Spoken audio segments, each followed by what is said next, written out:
Lafayette Mandela Bibi Fahudier, it's your favorite warrior, Black Panther, in the building today. We are live on this Saturday. Thank you for everybody that's tuning in on your, Saturday morning. We are live on this Saturday. I always do this. Thank you for everybody that's tuning in on your, Saturday. We are live on this Saturday. I always do this.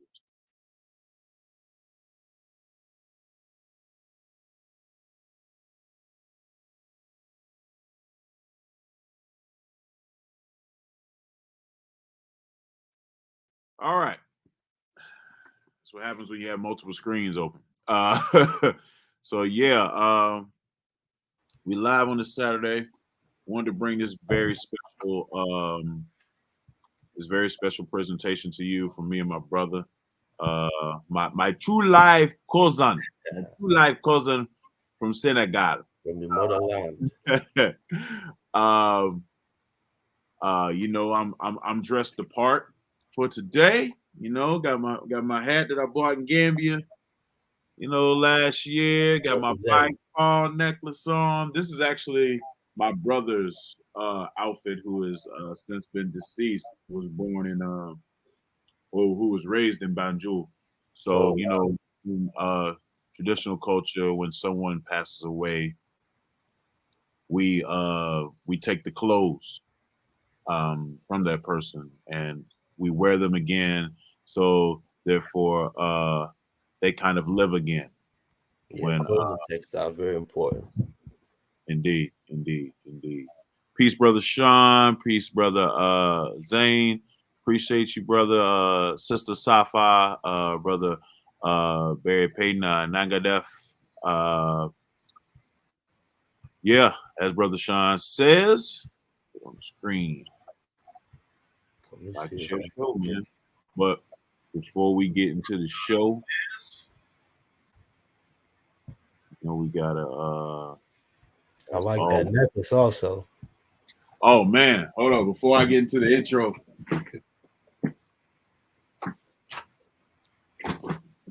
I have two of these. One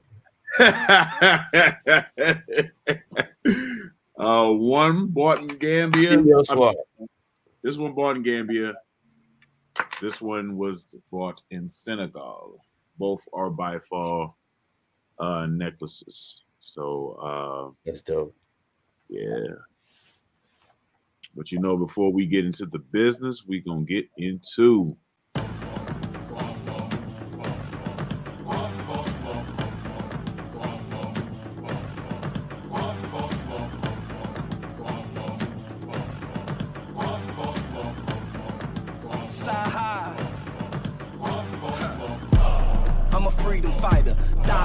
from a weed supplier. I'm Muhammad to the rap game. That's my last name. My first should be Elijah, and I need a choir.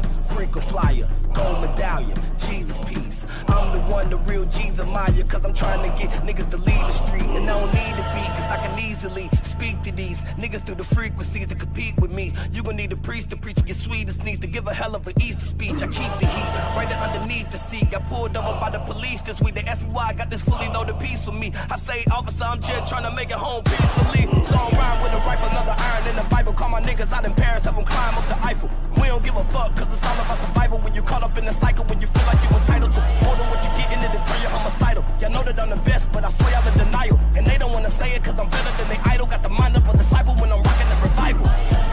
But I'm soon to be the king. Fuck you and your team, bada boom, bada bing. If you don't like the way I rule my regime, let them up before June in the spring. I'm Desmond Tutu, mixed with the Zeus of the Zulus. I'm the leader of the new school. Man, I swear I'm starting to feel like Mandela. I want my troops to feel like Nelson. All these niggas wanna kill Nelson. Y'all gon' make me do 20 years like Nelson. Now I'm fucking feel like Nelson Mandela. Nelson Mandela.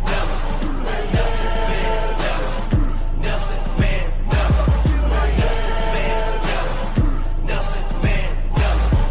Nelson Mandela. Side high. Nelson Mandela. Yeah, Nelson Mandela. Get to know you and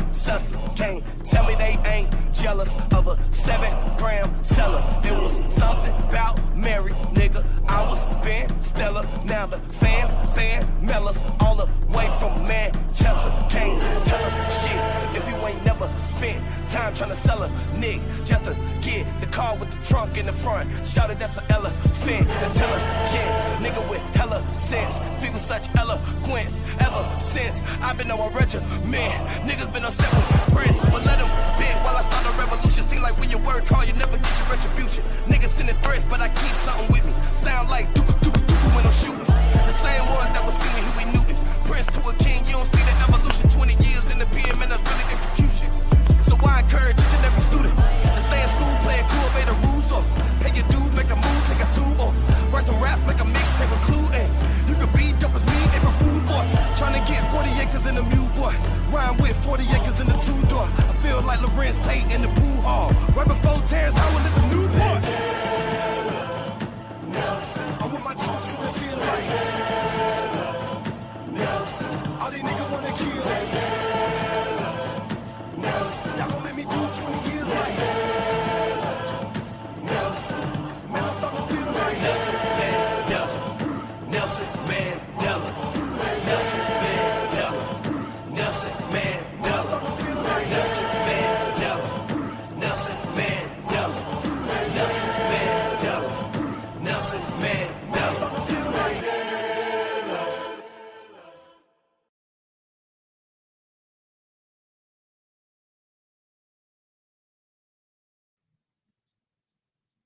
All right, shout out again and always to my brother Saha the Prince for the track. Shout out to brother Sean for putting together the track.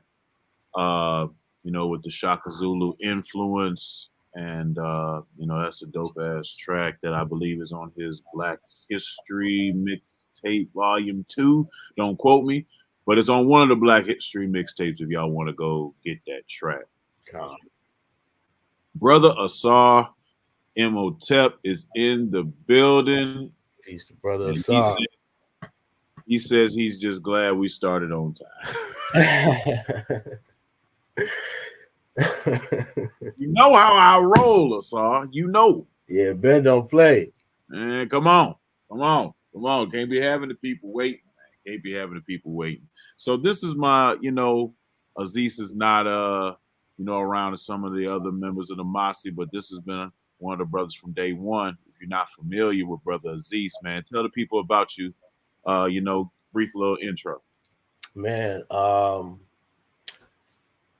my name is Aziz. Basically, I call myself Senegalese American or African American. Keep it short. I guess I came into this community some years ago. What is it now? Maybe 5 years ago, almost. And been building with the brothers ever since, and lucky to be around and associated with a group of brothers that are so not only taking the information serious as like knowledge to acquire, but also things to apply. You and the brother Kofi definitely and Sean are definitely people that have been applying, publishing, throwing spears out, having pseudos crying all over the internet. So what can I say, so yeah, that's definitely the stock that I'm proud to be associated with on as far as coming in on the internet with the Masi Warrior clan. For sure, man. I handpicked all of the members of the Masi, and seeing your linguistic talent, your travels to Senegal, your dealings in Senegal with building things and creating things, that was something that impressed me, and wanted to bring you in for sure. And then I found out your full name, and one of his names is one of my father's names. I said, we are family. You must be a part of this. You must be a part of this. Yeah, that's how we work. That's how we work as Africans, man. We make everything. You know. Indeed. So, man, this topic is very obscure. Right. Rab tradition from the Wolof people is not something that you'll find a whole lot of information on Google about, or Wikipedia, or Encyclopedia Britannica, or any of the normal search engines and encyclopedias that we go to for information to get a base.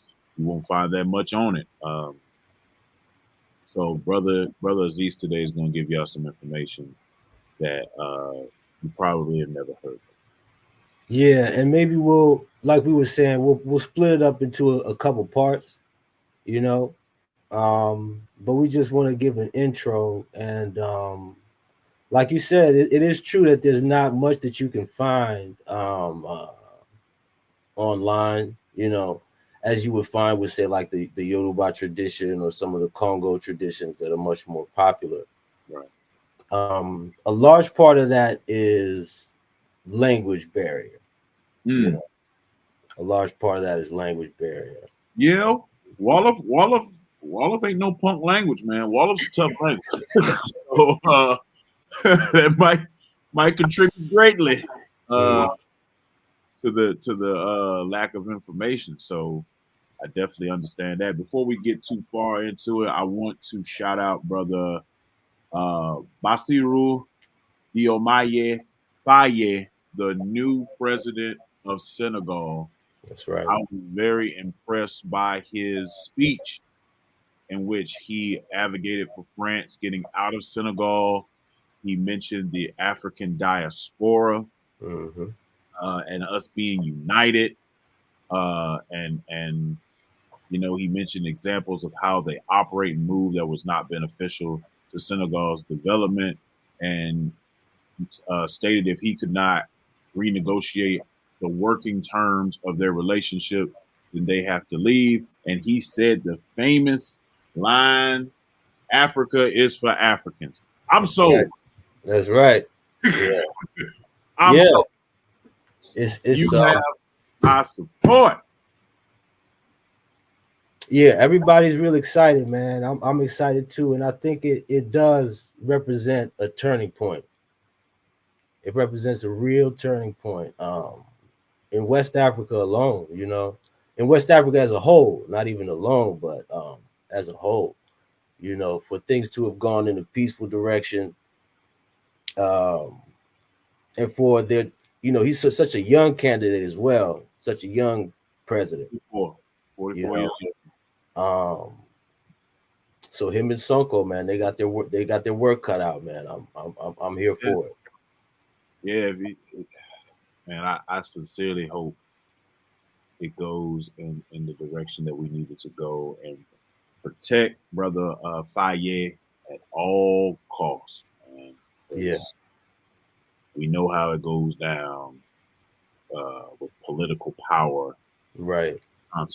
Where you can be accosted, maimed, or murdered, depending on how you speak politically, and depending on who you vote for. It's serious. So, unfortunately, that's still a reality in a lot of Africa. Indeed. So, but I think yeah, man, it's a new generation, and like you said, we're all pretty hopeful, and everybody's, as long as they can insulate themselves, and maybe part of what this talk is also doing is providing some of the basis for that, culturally. But that's what's going to be. A lot of people have already said, they're going to be attacking that relationship between him and Sonko, and try to divide and conquer and all that kind of stuff. But as long as they can keep those forces out, man, and stay on course, I think we got it. Stay the course. Forward like bullets. All right, brother, it's on you, man. You sharing your screen? What we doing? Yeah, let's get it started. Let's get it started.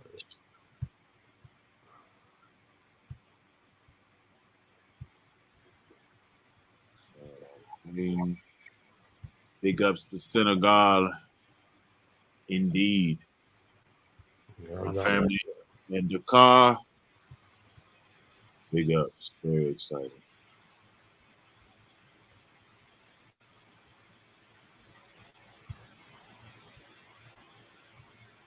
Who else we got? Chat while we waiting. Peace, brother Vasa in the building. Sister Melanated Goddess. Edward Enigma 9x9. Brazilian Monk. Thurman Meredith. Okay, I see you got it up, brother. And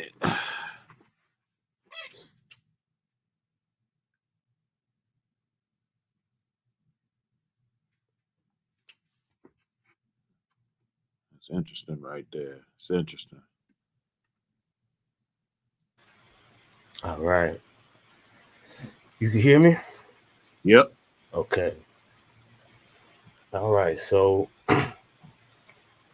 we'll just get started.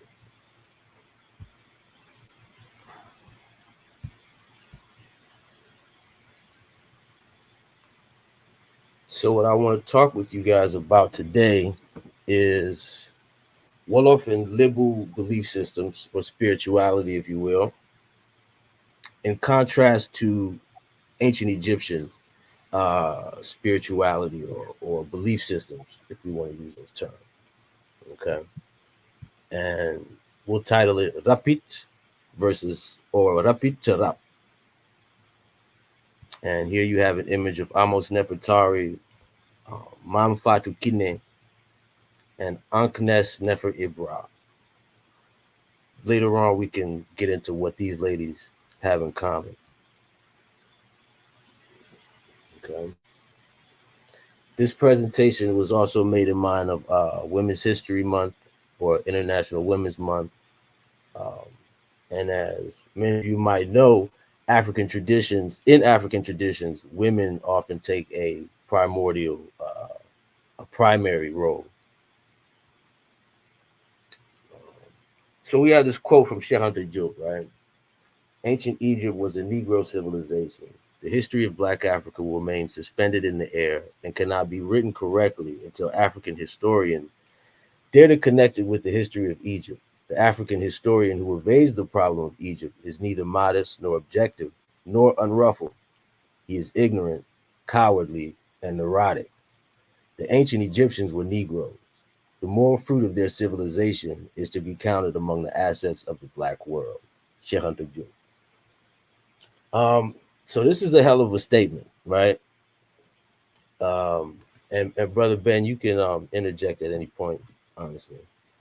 But people take this. I'm just glad you didn't say Diop.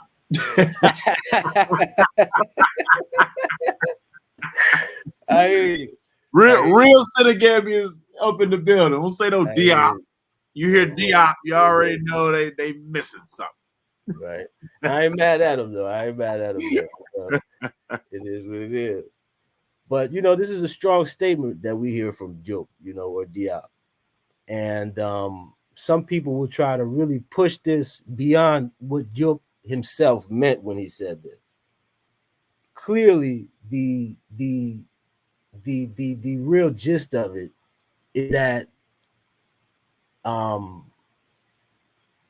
ancient Egypt was an African civilization, and that the moral fruit, what he's calling that, can be counted among the assets of the Black world. And I think a lot of the times we get into conflict when people try to be exclusionary, especially and commonly towards the Black world, right? But that's just in there, because I know that as we compare Egypt and other parts in sub-Saharan Africa, people are gonna have their things to say, right?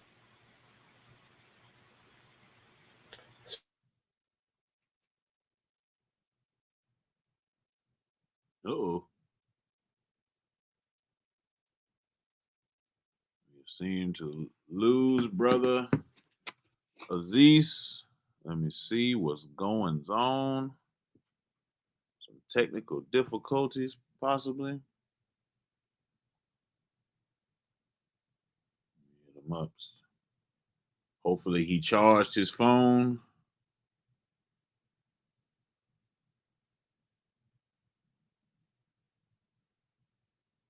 We can get back to it.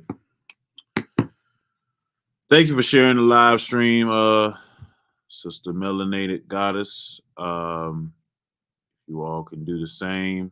I would appreciate it. Try to bring the information on this channel. Not a lot of fluff, not a lot of craziness.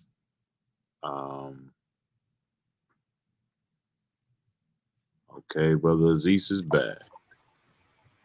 I didn't even realize that happened. How much where did I leave off at? You got to the second slide, the slide after the Sheikh Answers Yoke slide.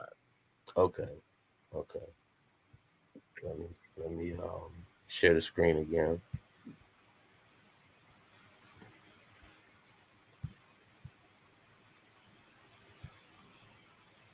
Is that coming up? Got it. Okay. All right. So on this slide, we're just giving a quick profile of these two different languages, you know, to let people know that we're not just mixing and matching and not knowing what we're doing, right? So we heard what Sheikh Job had to say. Another source is Yorojao, and this is coming from the traditional, more traditional aspect of it, right? More cultural traditional, because this is the oral tradition.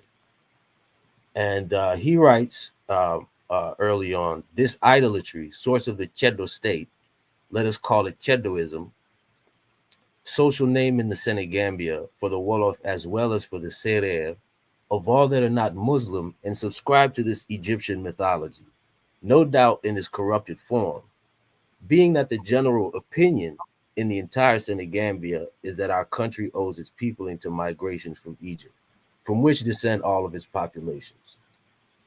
Now, that also is a hell of a statement. Whether you agree or not, this is part of the oral tradition of Senegambian history. And it's not just this author, this is a theme that is replete through the literature. All right. So without attempting to say what is and what isn't, what we will ask is, since this is what is said, we should be able to see some level of similarity between the two, right?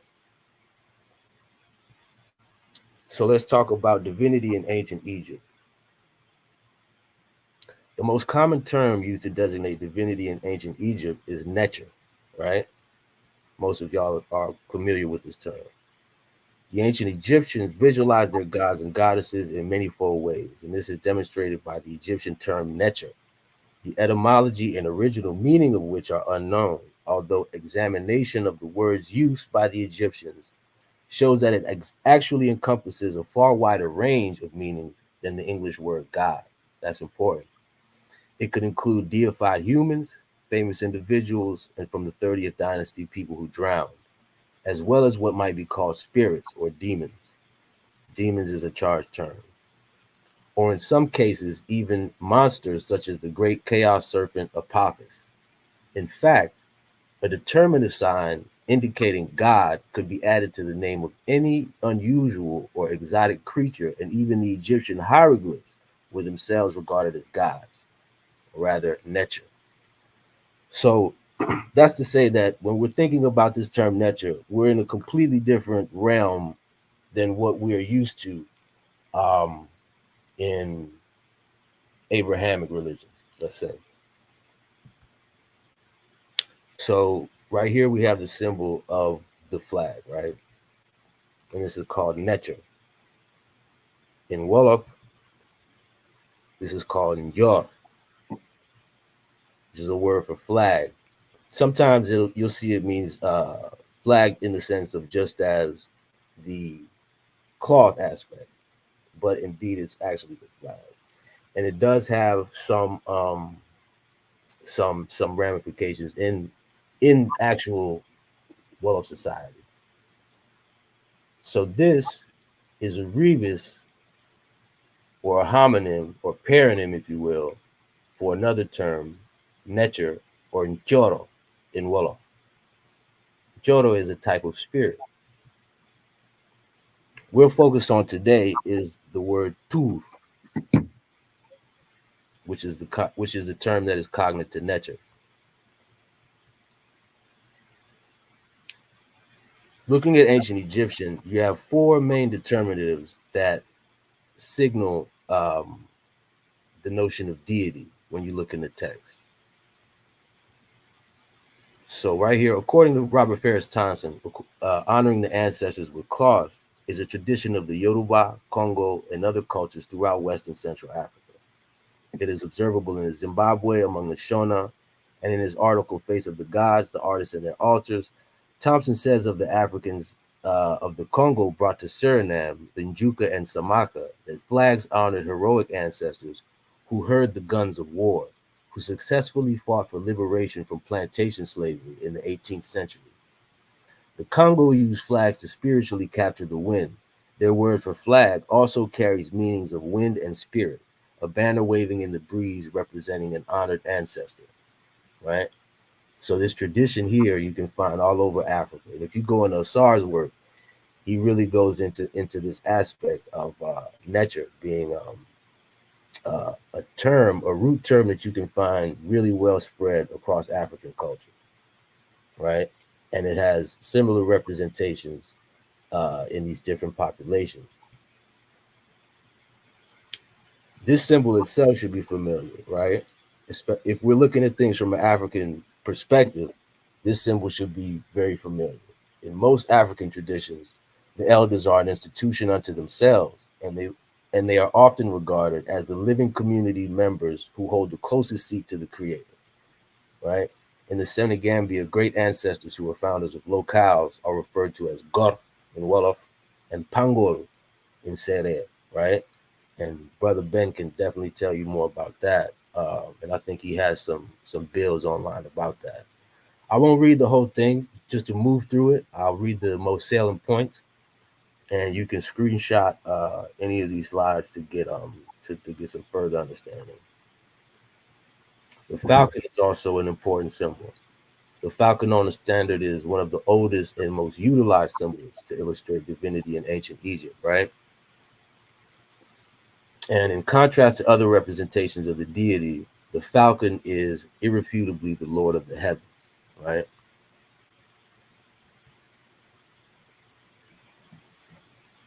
This determinant will be the one that we follow in this presentation.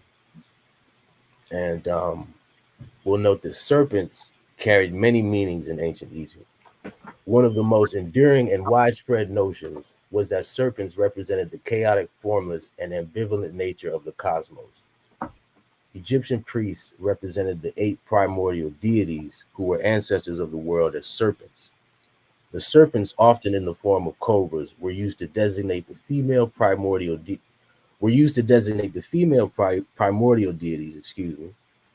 which were ancestral to existence. The cobra also represented the Uraeus, the goddess Wajet, and the Eye of Re, as these were mostly one and the same. Goddesses represented by the cobra were also referred to as Rapit. Serpent and cobra among them is regarded as the lord of the earth or the world. And this is important because this kind of understanding of the serpent, right, is very widespread across Africa, and especially in West Africa. And if you're familiar with the traditions, yeah, go ahead, Ben. Just coming to mind, what we know about the Temple of the Pythons in Benin, where it is illegal to kill a python because of, let's say, it's indicative of their departed ancestors. The reason being is pythons, some of them shed their skin, and when they shed their skin, they use that as a metaphor, as like they have shed their old life. Mm-hmm. So now they're like resurrection or rebirth. Yes. And Olodumare in the Yoruba tradition is sometimes painted and depicted as a python swallowing its tail. Hmm. Um, you know, representing infinity and a python as it grows, expanding and growth, and is metaphor for different kingdoms growing and things of that nature. So yeah, Yes. you definitely see this snakes, serpents, cobras, pythons in different West African and other African traditions throughout the continent. Absolutely, yeah. And even across the world, there's an author, not Kestelut, but I'll be able to get it to you later, who does a work on the serpent cults, you know. Um, I think this is my first presentation. That was on Sonetta back in the day. Power of the Serpent. yeah, I remember that. I remember that. That was a Yeah, great presentation, by the way, man. appreciate it. It's I long remember time. that. I still got it somewhere. Uh-huh. We might have to bring that back, man. And I encourage, well, I'll keep it moving. I'll keep it moving. So yeah, so this symbol is one that we'll focus on. So now that we've talked about divinity in ancient Egypt to get an understanding, and we're not just running to ancient Egypt for no reason. Ancient Egypt just happens to be one of the oldest or the oldest documented and written culture uh, in Africa, right? Um, and as such gives us some precedence to things that we see um, in modern times. So when people say that, uh, you know, certain people shouldn't be seeing certain things, that's just ridiculous. But anyway, divinity among Wolof speakers. The most common term used to designate divinity or the supernatural in modern Wolof beliefs will speak of spirits, which in Wolof corresponds to the term Rab, at times written Rab in older literature, especially. If Yorojal's claims are true, there may be a term which corresponds to Wolof Rab, variant Rab, right? We find such a term in the Egyptian word repit, where the root is this RP that we see here. Repit, counterpart of a Necher, presiding goddess over a locality. In its dual form, it's Isis and Hathor, and or Hathor, paired with any other female goddess. That is an Eye of Ra. So, that's Mad, Isis, Nut, etc., etc. Um, so also goddesses represented as serpents, tree goddesses, and goddesses used in healing rites. And I want you to take specific note of this form of Rapi written right here with the man turning his head backwards and looking backwards. We'll bring that back up in another part of the discussion. So if we hone in, we'll note that by the end of the Middle Kingdom, most words ending in T drop the suffix across the language, right? So rapid at some point probably came something closer to rapi or rapi or something like that. In the later period, it becomes trifis as um, um, um, a Greek version of tarapit, right?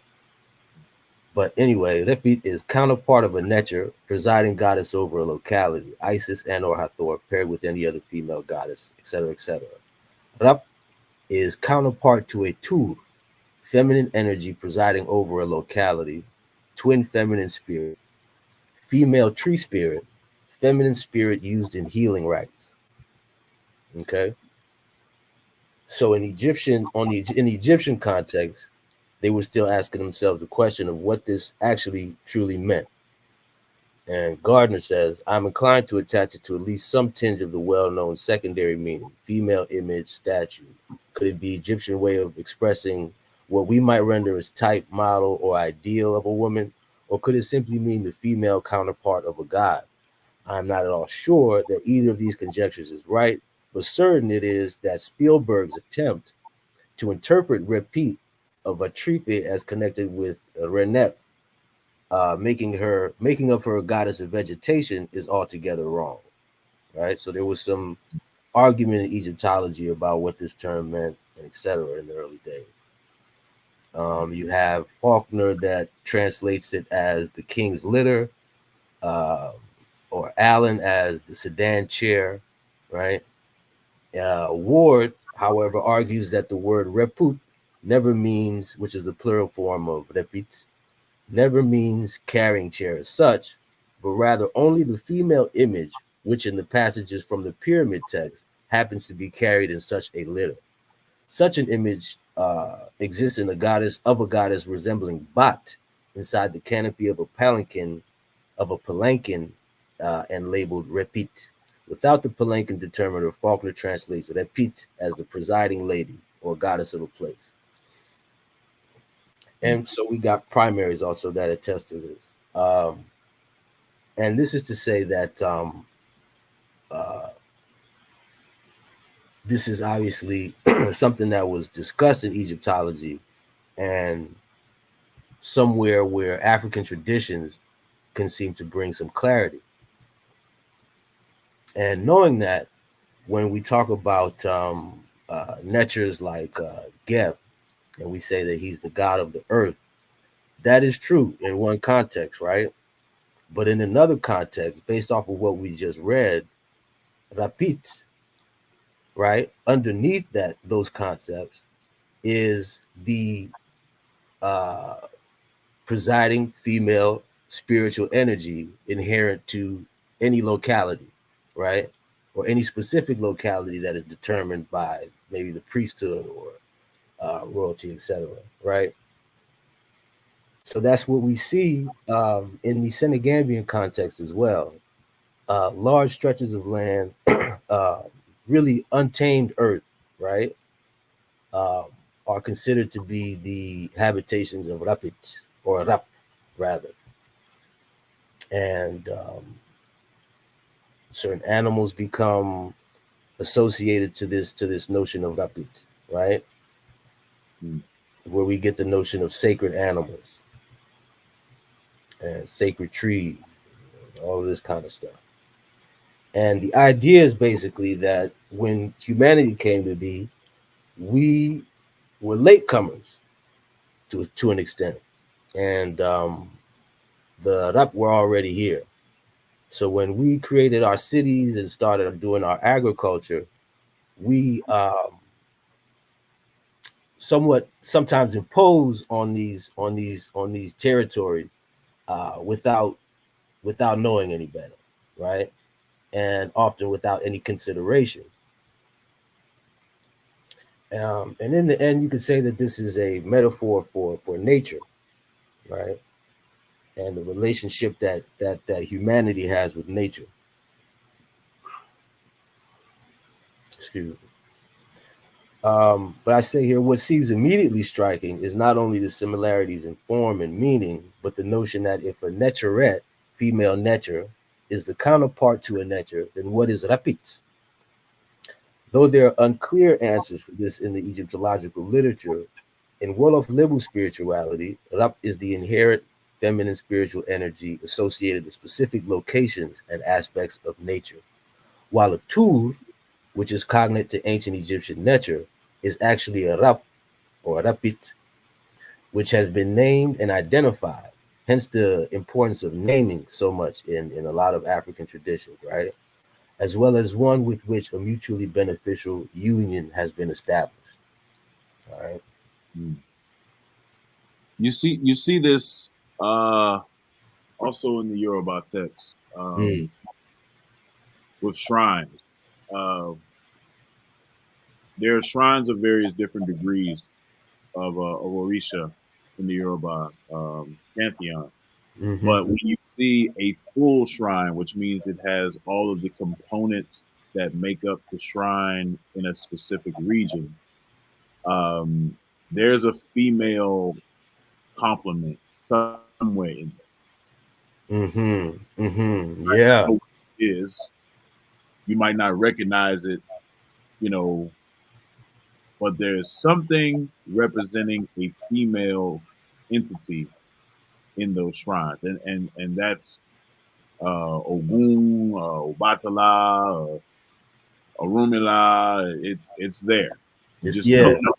You just No, don't know what I it is. second that for sure, for sure. Because it seems like it's all about complementary and Right. complementarism in African tradition.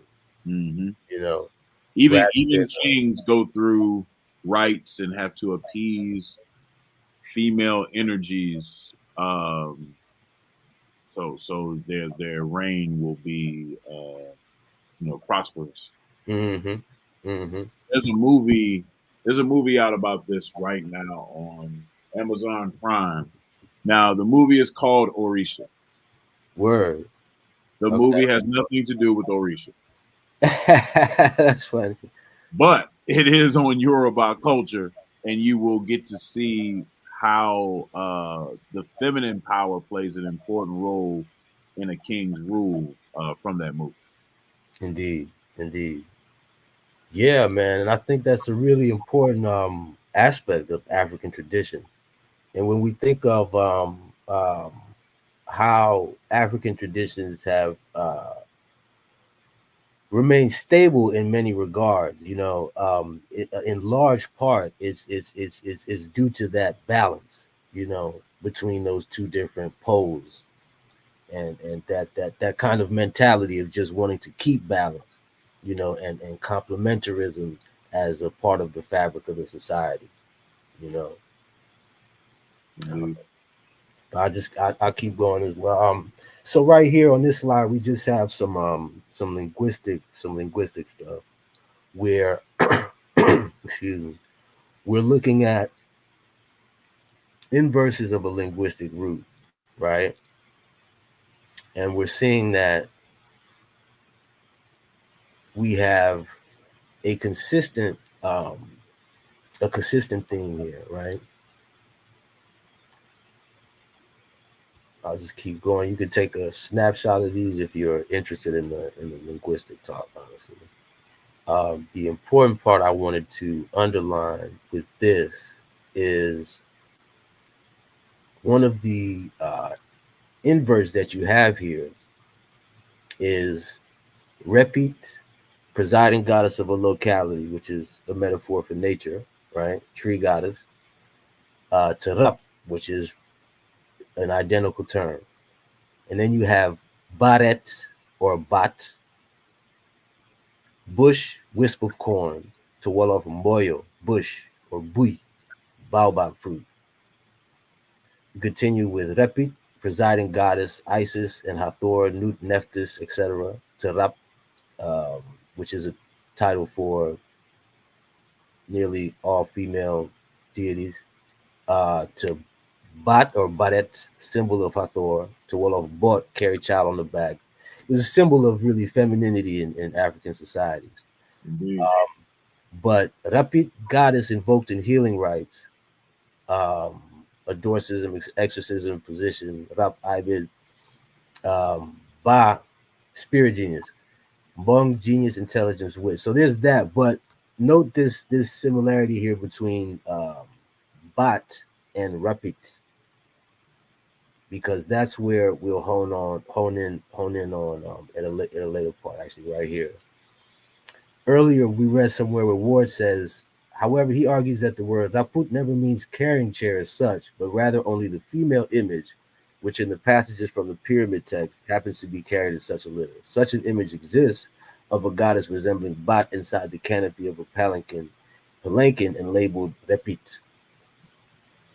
What I didn't include earlier is that Bat symbol of Hathor can be compared to Bate, which is a mythical female character, very important in Wolof mythology. Oh hell! I can hear the comments already. That's where Bate Boy comes from. Nah, Yeah. not that one. And actually, a lot of these traditions you'll see are very much related to the anti-colonial struggle and repulsing a lot of the colonial forces that came to overtake the society. A lot of these myths, really. So that's something that we can get into as we go. So here I just show that the thing about Bot also is that she is a pre-dynastic goddess, right? So um later on she gets over her role gets overtaken by Hathor and later Isis. Um but what's interesting is that this idea of repeat, which is an inverse of this term, is not only found in the early Old Kingdom, but from the Old Kingdom to the New Kingdom, and all the way to really the Greco-Roman time, you find the practice, the shrine of Rapid still alive. So that's something interesting to notice. And you find the name used in various names from the Old Kingdom to the New Kingdom. And this is done in various ways, which are reminiscent to how people in Senegal and West Africa um, use these terms in their names as well. Um, I'll try to actually go a little bit faster with some of this. So this is one of the images we used in the thumbnail. Wolof woman and her child, and you see her child there with the side lock. Um, that kind of really, kills a few ideas that people might have about no continuity in that far West Africa. Mm. So what I want to do is actually put two myths together, right? Since we're doing a contrast, we'll look at one of the myths of the origin of Rab, and we'll do the ancient Egyptian creation myth on the side, right? And we've all heard about the Noon, the primordial waters of Noon, right? In Wolof, there's a concept called Nul, which means dark or black, but it's also a word for water. Now, the Noon is also considered the primordial waters containing the Agdod. Nul is a concept that signifies water, but it can mean seemingly contradictory things. You can say Nul, Nul, which means pure, without mix, or natural, or you can say Nul, and it can be interpreted as meaning teeming with microbial life. And this may seem contradictory, but really what's informing this is this ancient concept of the Noon, because the Noon is the idea of the primordial waters as the undivided entity, which is ancestral to all existence later on in creation, right? So that's the notion of natural, without mix, purity, right? And the other interpretation of that comes from the fact that the Noon is personified by um, either 8 serpents, four male and female serpents, or four female serpents, or four male frogs. They're different variations, and you can find this among the Dogon, among the people in Mali, and this notion still exists amongst the Wolof as well. Um, and I'm just showing that here to give a basis. One way we can explore this is looking at some of the variants of the word Newly, right? And you'll see that all of these concepts fall into the idea of the Noon in even the Egyptian renditions of the myth. So Nun, how, Nen, egg. Nen is a word for something or nothing. Nyon, partisans, is something that'll come later that you might get later. Nen, void, nin, to be oily, non, enemy, and even nunni, which is to spread in all directions, right? So you see these paronyms still holding this general theme of the Noon. So the myth starts saying, long ago, the ancestor of the world. And even just this sentence, people might gloss over it and not realize some of the depth that's being said just in this sentence, right? So long ago is pretty obvious, right? The ancestor of the world is the part that we might need to hone in on. Why is that? Because in African traditions, the creator is seen as the ancestor of the world. Um, say in contrast to Abrahamic traditions, where the creator of the world is seen as separate from his creation, Right. right? Even in the Wolof language today, some people who are Muslims still say things like, uh, they might swear and say, Barki Mam Yalla, by the name of Mam Yalla, ancestor Allah. And Mam is even a word that's more, that has a more feminine connotation to it.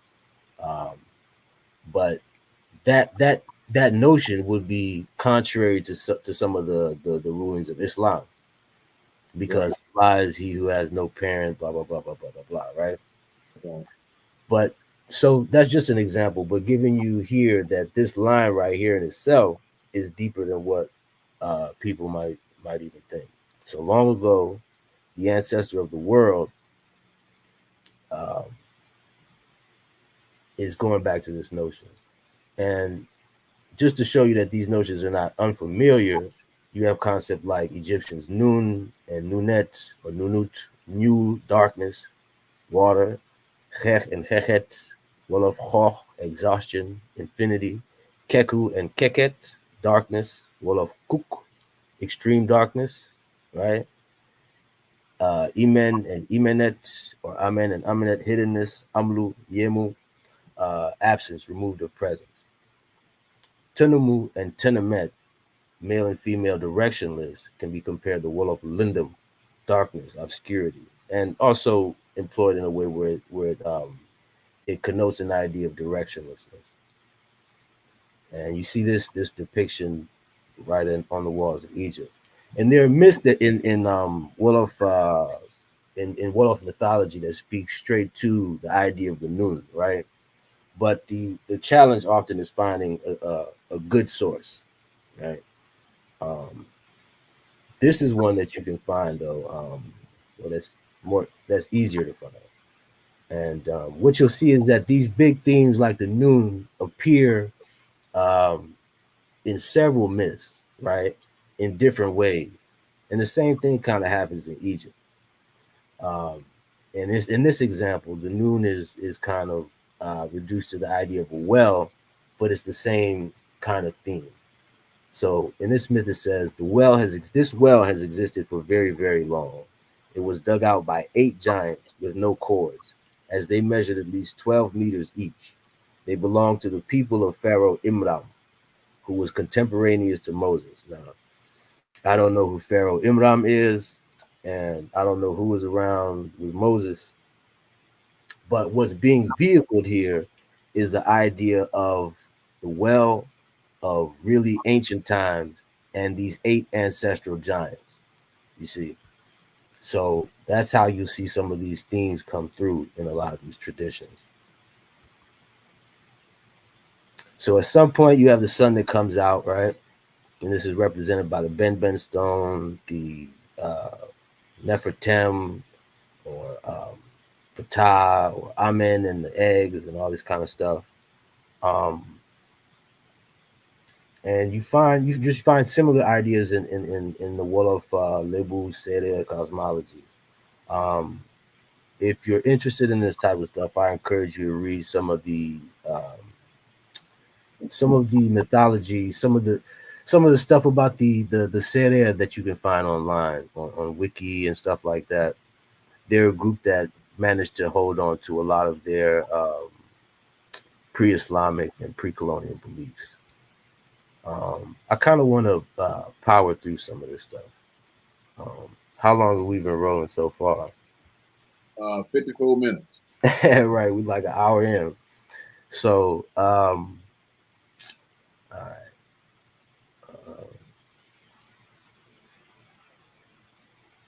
So you have the myth of creation or whatnot, of the Egyptians and all this stuff, the tears of Ra. That's not that you can find that in the Wolof tradition, but you do find a term like Ramatu, which is interpreted as the Senegalese, or a bird representing great Wolof ancestors, right? And you find this this parallel between human beings and this idea of human beings emanating from light, in the words like neat, light, illuminate, and nit, person, right? They'll even say janto moi buru niti, right? But Rogue celestial creator God, that's from the set there. But a band can definitely build on that. Mm-hmm. You can compare that to Wolof Rogue, flow, beam, emanate, or Rongo in tears. So you still have these ideas that are not uncommon in these traditions. You about to say something, Ben? No, I was just saying rogue or kooks. Mm-hmm. Another name for rogue or rook. Cool. Yeah. Mm-hmm. Yeah. Yeah, man. They got some interesting stuff. We won't go over that too much, but Hold on, go back to that slide. Hold on. so this is from you can Yeah, find this on I Wikipedia. knew I recognized that. Yeah. Yeah, it's Pangul stuff. Mm-hmm.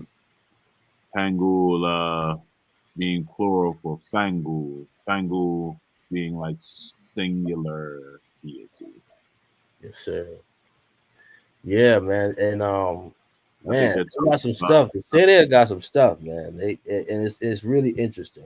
It shows that they yeah, were these yeah. sophisticated how they He, use all the it. way down to ancient Egyptians have Sabu Septa Mm-hmm. for star Sirius B. Sarah have Yanir, Mm-hmm. same star. Mm-hmm. Mm-hmm. And likely serve the same a lot of the same purposes. Yeah, Um, yeah, man. So the Senate recognizing are really harvest, interesting. recognizing times of year. Yeah. Yes, sir. Yes, sir. Yeah, so even this poem here, serves to illustrate the fact that so we're not saying the Rog is Ra, right? And it could be related, it could be. There's a long time in between, but that's not the point that we're making. The point that we're making is the similarities that you see among these African traditions, and how they intertwine with one another. And here, this poem that you see here is said to be one of the oldest poems in the Fadrog tradition, and it is addressed to the sun. Right? You rise in the light, you set in the light. In your light, everything is right. That's verse 1. And then verse 2, you who is never late, you illuminate. Thou light, me in your light. That which can delay thee, take power over me. But what cannot delay thee has no power over me. So that's deep. So in that instance, that's putting that's really recognizing the sun as this representation of a most high being, right? Mhm. If we think of who has, if there are symbols that kind of represent this, Mm. they do exist, but we do have to acknowledge that we're moving in between Serer and Wolof, Libu kind of tradition, right? Um, so this symbol that you see here, believe it or not, is a hubcap mounted on a bus grill. And to most people, it's just some random African weird decoration on a bus, right? But if I say it, it's one thing. But if you go to Dr. Ron English's article on the origin of Benjamin Banneker's mathematical knowledge, he goes through, some Senegambian stuff. He goes through the Dogon and some other people. But he goes through this sign in passing, which is called the light of Allah. And this is also a chance to kind of gloss over the idea of syncretism that occurs in these traditions. But the light of Allah really is a symbol that is comparable to the Kenga symbol in Central Africa, right? Amongst the Bakongo and the Chiluba and those people. Um, it's said to represent light emanating in all directions, right? And it usually has these 4 points on it.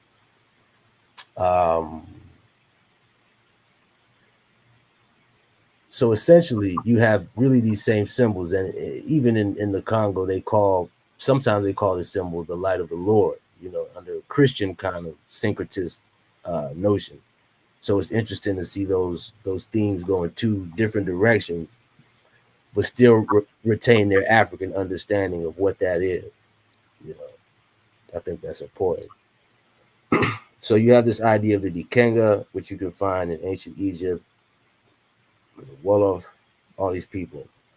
Not really trying to go through all of this at the moment, but it's good to know that what this is and how this kind of understanding may have regulated some of the spiritual understandings of these people who venerated the solar, um, the solar being,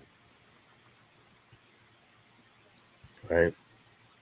One of the best examples of the 4 moments of the sun is through the goddess Nut or Nawet, which I call her Nawet, who pretty much the sun goes through her body every night, et cetera, et cetera.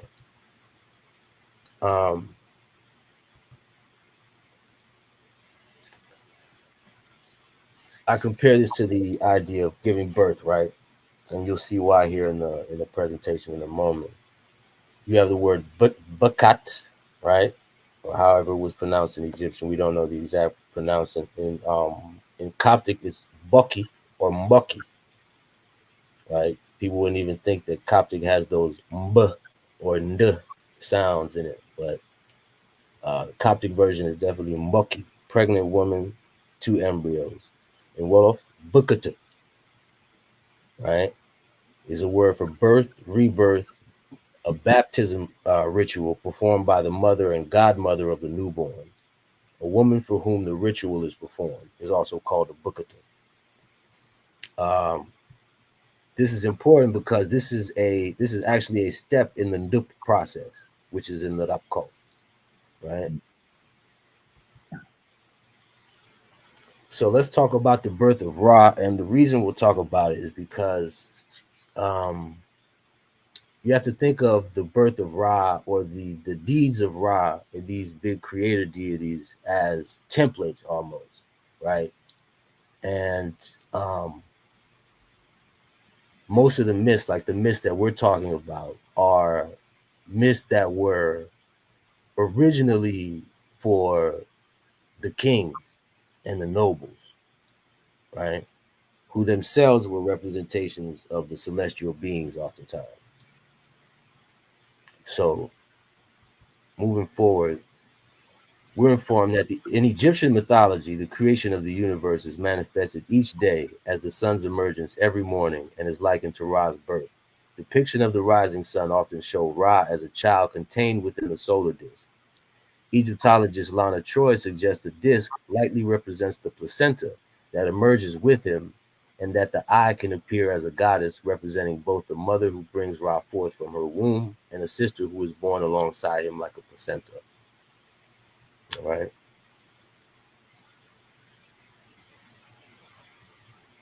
So one of the words for placenta is mut remech, placenta as mother, sister, or twin of the child. This is cognate to Wolof mam ramatu, mam to mut, where the M, the final M becomes the final W in mut, Coptic mau becomes mam in Wolof. So mam ramatu is also a mythical figure who is a fairy godmother kind of figure, to better explain it, but she's a personification of the placenta. You see, Wow. right? So that's Mam Ramatu, right? So we bring back this symbol here that you see, which is called the light of Allah, and you can just superimpose really the hieroglyph of the sun over on top of it, right? So continuing our myth from earlier, the myth of the origin of Rab. Long ago, the ancestor of the world gave birth to twins. Okay, so that's a representation of that which I'm arguing here. This image of the sun. The first came out as a male. The second kept the form of a placenta for a time, then transformed itself into a serpent. You follow me with that, brother Ben? Yeah. Okay. So long ago, the ancestor of the world gave birth to twins. The first came out as a male, the second kept the form of a placenta for a time, and then transformed itself into a serpent. This is indeed an exact oral illustration to what is known as the Eye of Ra in ancient Egyptian mythology. And it's not a one-off at all. You can find this all through ancient Egyptian iconography. The sun as a uh, as a representation of the placenta within which you find the creator God. Okay. And it's not just the iconography, we find textual evidence for this as well, right? Triphis or Tarapit is here the mother of the solar child, Harsumtus, right? Horus the Uniter. In a litany to the eye of Horus, here identified with men, in the initial verse, the epithet Raput is given to the eye, and it's clear that this too is a word for lady, goddess, etc. Right? Spell 168 describes Re under the head of Rapit. So we have Rap or Repit, if you will, here equated with the Uraeus. So we have textual evidence for all of these notions that we're espousing, right? So we'll come to the idea of why the eye of Re, why the eye of Ra, what is this notion?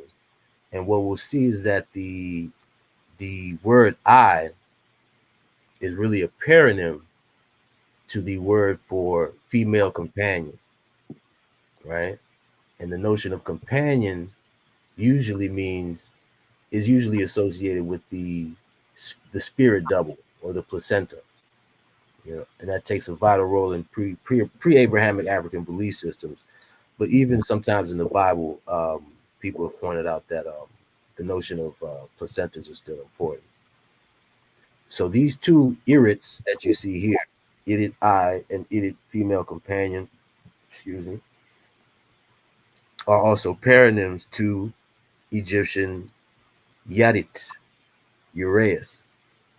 So this is another confirmation that is showing that Rapit is not only an Eye of Ra representative, but it's also um, what do you call it, the placenta and all these notions like the Uraeus here. Let me just skip through this. This is just showing that Wajid can also be interpreted. Its origins are said to come from the greening one, but you could also interpret it as meaning the companion, the female companion. But continuing with the myth, the last part of the myth goes: the elders prescribed that the serpent twin be hidden from plain sight within the village granary, and that the boy should always consult his twin for guidance, right? And bring him offerings of meat, sweet millet, and milk. The serpent grew older and bigger, and one day lodged itself inside the crux of a particular tree near the village. So this notion of the spirit that goes into the tree, and particularly the feminine spirit that goes into the tree, is very well spread in African traditions, right? I guess the striking aspect here among the Libu and Wolof is are the similar terminologies that we find, right? And maybe some of the other details. But these are widespread notions. If you read what's his name, of Water and the Spirit, Maladoma Some. Malidoma Some, I think there's a part where he talks about the lady in the tree, which is really yes. the spirit that's in the tree that showed him what true love was. Mm-hmm. Mm-hmm. When I visited Senegal, didn't expect to see this at all because we were on a safari. But Mm-hmm. in the safari, there was a tree. The tree was marked. When I asked the guy what was this tree about, he said that the ancestors were buried in the tree. Mm. Yep.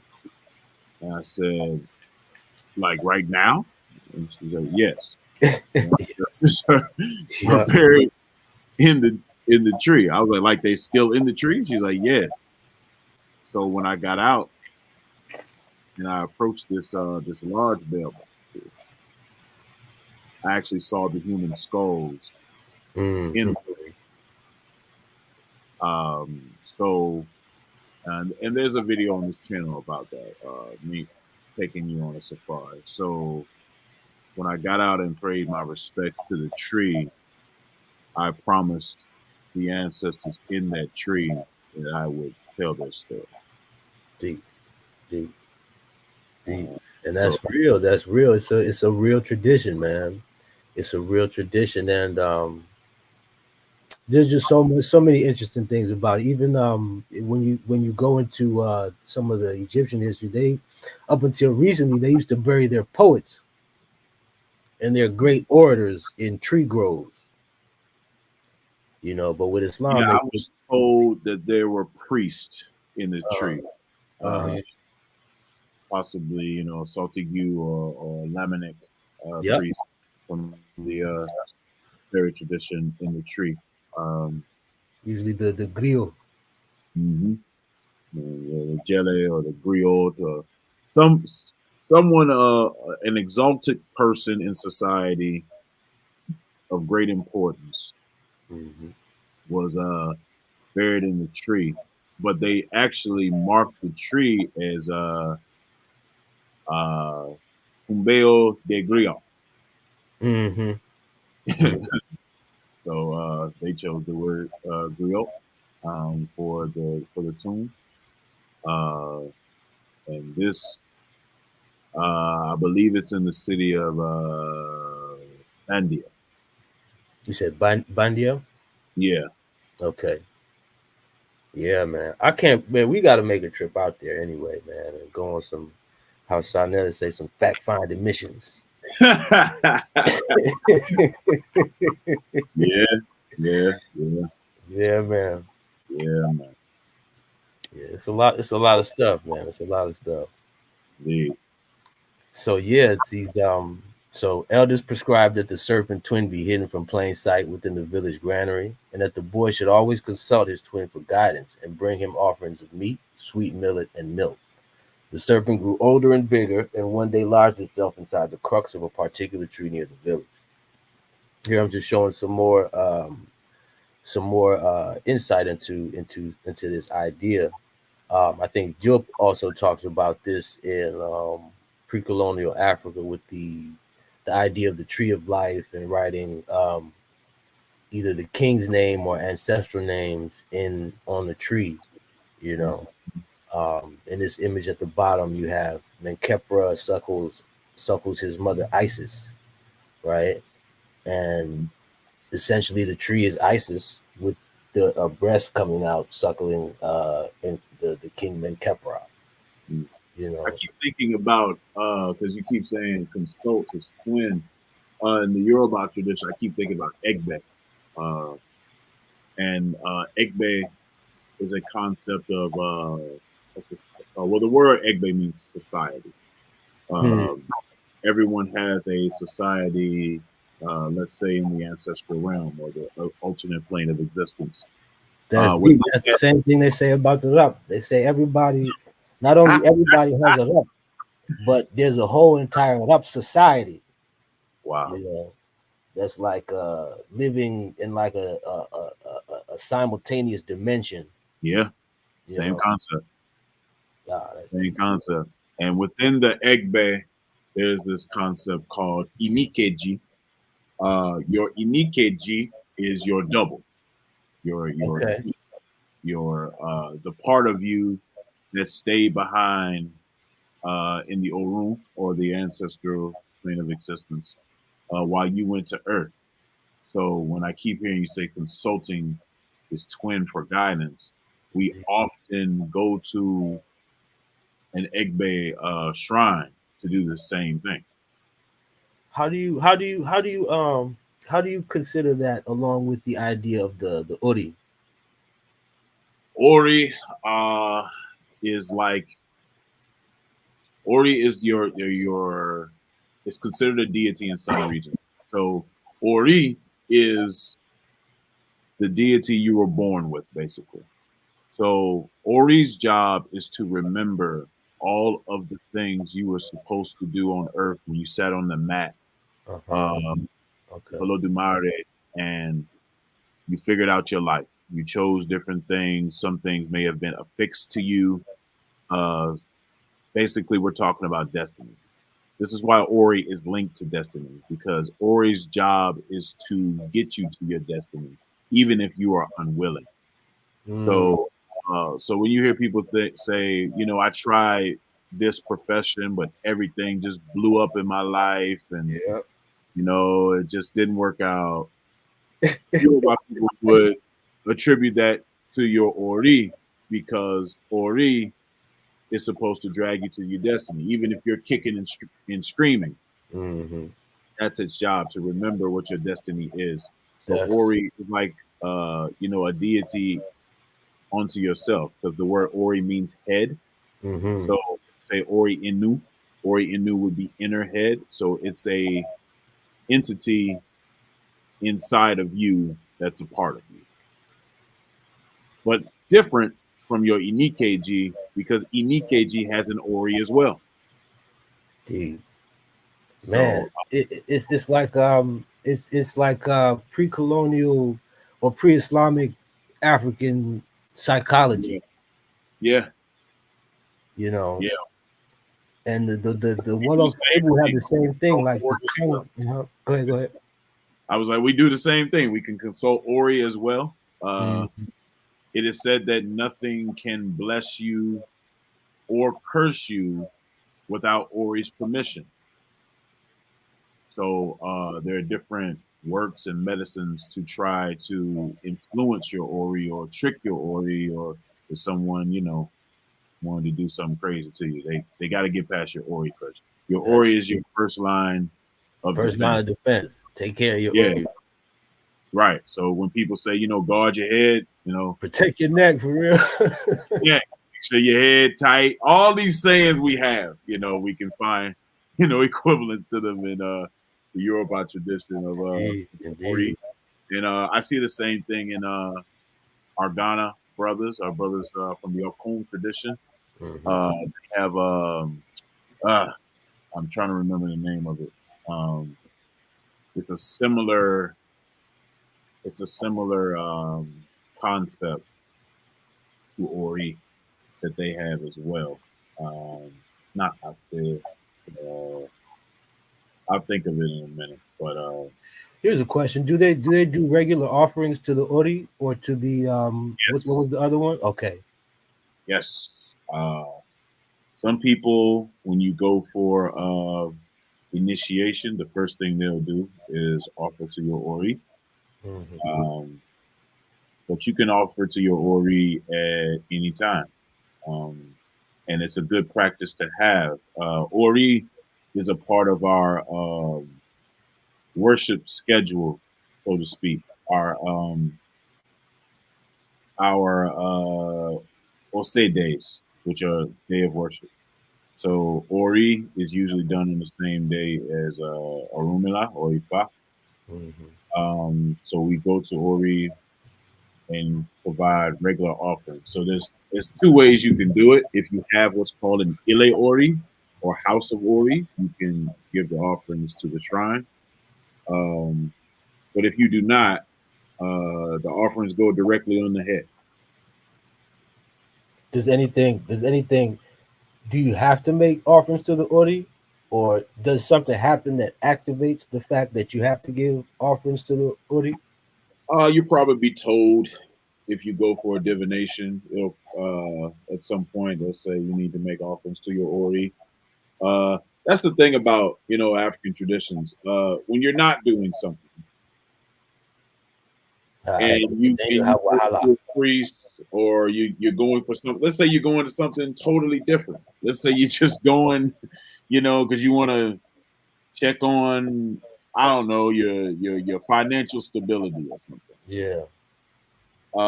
These deities speak loud in communication with them, even if it's unrelated. Mm-hmm. Coming for money, they be like, "Hey, you need to start drinking water." Why you asking for some money? You need to drink some water. Why you? I'm gonna tell you about the money, but before you leave here, just know this.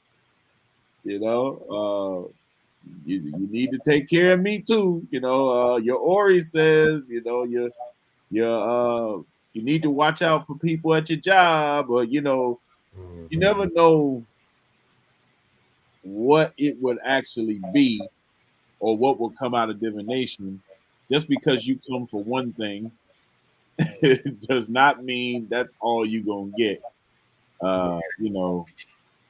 Right, you're not necessarily dictating the relationship type. Not at all. Yeah. Not at all. Yeah. I think a lot of people get that confused. You gonna tell me about sickness in my life and what I need to do to prevent it. So within Wolof society, like they might say, they gave you something because they know that your Rab likes it. Right, same concept. Same concept. And that'll come out. Yeah, that actually brings us into the next thing. Let me keep pushing through. So from then on, the people brought. Let me back up a little bit. Elders prescribed that the serpent twin be hidden from plain sight within the village granary, and that the boy should always consult his twin for guidance. And you're right, that's very much like divination, and bring him offerings of meat, sweet millet, and milk. The serpent grew older and bigger, and one day lodged itself inside the crux of a particular tree near the village. From then on, the people brought offerings of meat, sweet millet, and milk to the feet of this tree as guides to continue this exchange, right? And just showing some iconography in the background that kind of illustrates this thing. And like you were saying, this illustrates really the abundance that is essentially promised or said to be available to one who takes care of okra. That's the word. What's that? Okra is the word in Akan. Oh, yeah. Okra. Yeah. So in Wolof, that concept would be the kang. But this term is kind of fallen out of use, and Rab has kind of become a catch-all term. So kang is your head, but it's your head in the sense of a container. Wow. Your head in the sense that some people will say skull and think that they've answered the question, but it's same thing, because the Yoruba treat head like a container. So you'll hear like the term Ile Ori, like house of head. So it's the same. So how would you spell Kang? Kang would be Kang, and really it's a cognate to the word ka, and even that that you got there is not necessarily a it's either a r sound, or a type of n g sound in there, and so that concept is still very prevalent amongst the world today in everyday speech. Like if somebody's a very intelligent or gifted person, they'll say ki barombopula. He's a possessor of the head. He has his head. You know, he got a big head. He buffalo. You know, even my little brother who actually has a big head. Shout out to him. You know, they used to always say keep but on buffalo or burela. You know, it's a tease, but it's also a spiritual thing, saying that you're a person of a big conga. You got a big rap with you. Wow. You know, yeah. So offerings. So the offerings become a very important thing because it's all about exchange. And when you take away all the terms and stuff, it's really these are metaphors essentially uh, for the relationship between humanity and nature. Nature not just being vegetation and prairies and stuff like that, but also being the human being himself or herself. So this idea of the lady in the tree is later represented by Wadjet coming up the papyrus column, right? And you see that in the staff of uh, Jehudi right here, right? Associated with the notion of giving life and health and all this kind of stuff. And you see that again in a lot of the modern symbology. You see Asclepios here, the Greek statue, um, with a staff um, and a serpent minding a staff. So Asclepios himself is associated with Imhotep to some extent. And one thing that lets us know we're in the right notion when you look at the late period temples to Rapit, the Greeks ended up putting a temple to Asclepios there, and I think with one of these kind of same kind of representations. And I think the Serer also used the symbol of the caduceus. Yes. Although people will say that the caduceus and the staff of Asclepios are different. Um, Oftentimes they'll say something about trade, but people don't understand that trade in African society is not like a pre-colonial African society. It's not no willy dilly kind of stuff. It's also very deep and entwined with spiritual understanding. But go ahead, Ben. What were you about to say? Absolutely. It's just like Osari Motep's article in my first Pan African journal, the African People Highway of Wisdom, talking about the trade of culture that different African societies engaged in at different times. Uh, the symbol for actually Pangu is the serpents coiled in that. Mm-hmm. And that even brings up the idea of the in the Bible where they mention where they try to say that the was it Moses or Yeah, somebody used where he had the brazen serpent and he held it in front of the people and healed their ailments and diseases. right. You could kind of even interpret that as some kind of commentary on ancient Egyptian practices. And that's really how it gets into a medical thing today because they're pulling from the Bible and that story. But we can show that was present in African societies thousands of years before. Thousands of years before.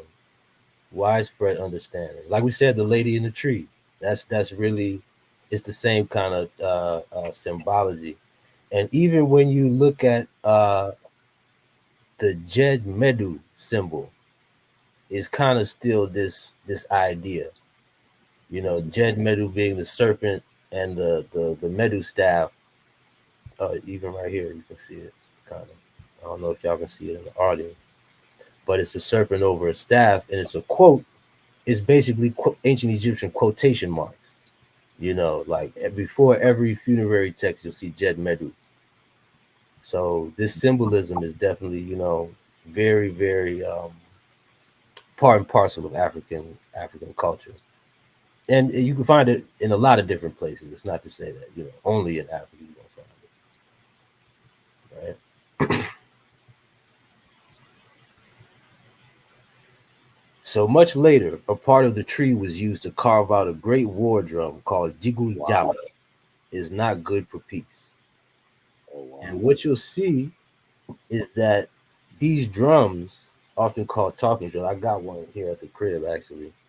We call them boom are boom. often made with snake skin, or some kind of Oh, reptile skin sometimes. Yeah, so go ahead, comment on that, brother Ben. I want to hear what you had to say. I mean, for Yoruba, they're dunduns. They have the same type of like you see those like chords. Yeah, Yeah, we have the same in Yoruba tradition. and you like Uh, squeeze them and they change the sound. yeah, yeah. I Hmm. have a video on this channel from a drummer who's actually playing a dundun a broadcast, and he shows his mastery with that. Um, we definitely use animal hides for our drums. I've never particularly seen a snake skin, Mm. but definitely animals in general. Yeah, Um, this is interesting. yeah, and it'll be interesting to do some more research to see, how practical even the snake skin is for the drum. How long it may last versus like. I wonder if this influenced the war drum, or which society influenced which, because they have a war drum for the Seri as well. Hmm. It's a Sini drum. Word. Okay. Um, yeah, I wonder. It's called what is it? You know what? Hmm. Oh my god, I just remembered. It's called Junjun. Word. Okay. So you can see how similar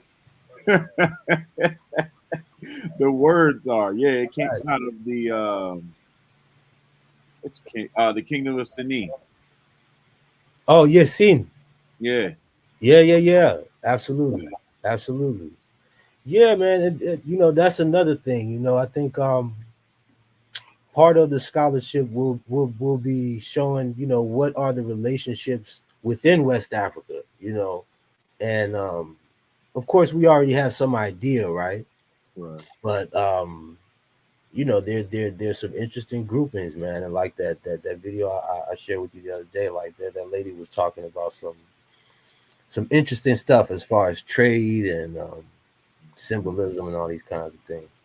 But let's go ahead. Let's go ahead. So this last part of the text is relating the warlike nature of Rap/Rapit, which is exemplified in Egypt through Wajet and the Uraeus who spat fire in the faces of the king's enemies and protected him against all threats. In the Eye of Ra concept, this takes the form of Sekhmet and Tefnut. And here you can see the Uraeus, right? The representation of Repit spitting out uh, these kinds of flames that you see here, whatever they're supposed to be. They don't really look like flames to us, but to the Egyptians, these were kind of, I guess, a representation of fire, maybe poison. Go ahead. Yeah, it's I'm thinking the fire may be like a metaphor for the venom Yeah. because it's hot. Uh huh. Um, I agree. I agree. yeah, and And in let's, African tradition, that hotness is associated with disease and poison, and like we have hot divinities in in the Yoruba text, mm-hmm. uh, and one of them is Obaluaye, which is a hot divinity, and his heat is associated with disease. I'm thinking Interesting. that's the metaphor for the venom. That's also the same with Sekhmet. Right. Sekhmet. But yeah. So here goes the myth in totality. You can screenshot that if you want. If you want, there's a source right there. Andrea Zemplini Lucada Khadifei, 1974. A very long time ago, twins were born. The one that came out first was a male. The second did not reveal itself immediately. It kept the shape of a placenta. The elders of the village hid it in a granary in order to keep it from the eyes of curious onlookers. Sometime later, it transformed into a serpent.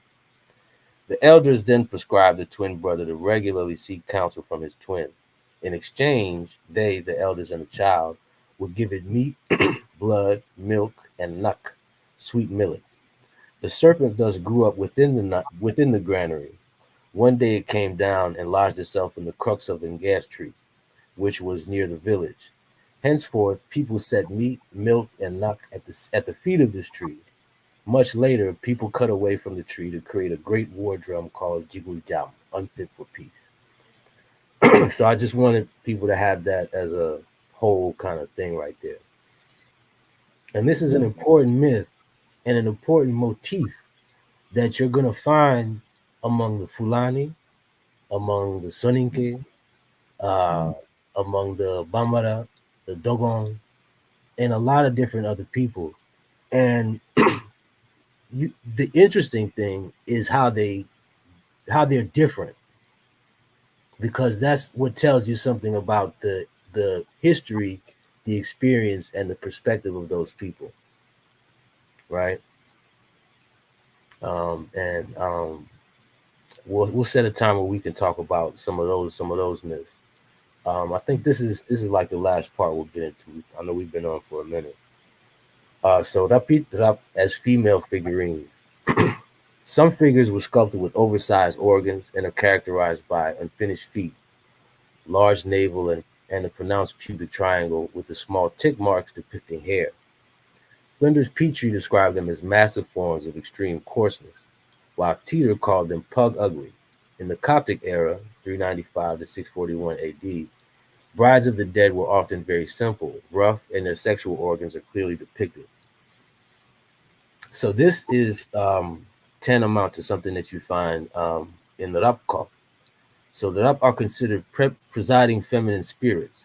Women in Senegal are often cautioned that the showing of private parts, and not just the sexual organs, it could be armpits or whatever, are things that excite the Rap and invite their presence.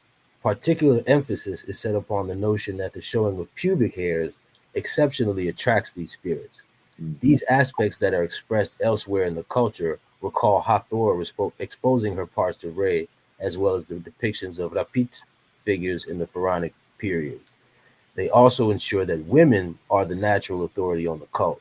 So that's important, right? So I know when this was first broken down to me, I was like, dang, is this kind of objectifying women in a sense? Um, saying that nudity, especially with women, is something that excites these spirits and causes them to appear, right? Mm-hmm. But if you really look at it, it's something that allows that makes sure and ensures that women are the natural authority on the cult. You see? So with that, they're always the ones who are the primary interceders or interpreters of the idea of Rap. And the distinction between Rap and Tur, remember, is that Rap represents the untamed, uncontrolled, just natural, sheer power in nature, right? Whereas nature, or Tur in the Wolof context, is a Rap or a Rap energy, right? With which a bond has been made, a beneficial bond.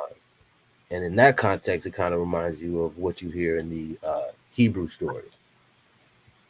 Yeah, it reminds me of like Sande, Bondo, or some of the other traditional African societies in which you'll see similar things like this, in which women are the authority on those traditions as well. Mm-hmm. Mm-hmm. I Yeah. look as your grandmother. Yeah. And in Senegal, speaking of the synchronism thing, Like, nah, you can't wear that. that. Fact. Fact. Yeah, We've held on to those notions longer than some other people, right. you know. um, and I think that's important. Yeah. Let's see.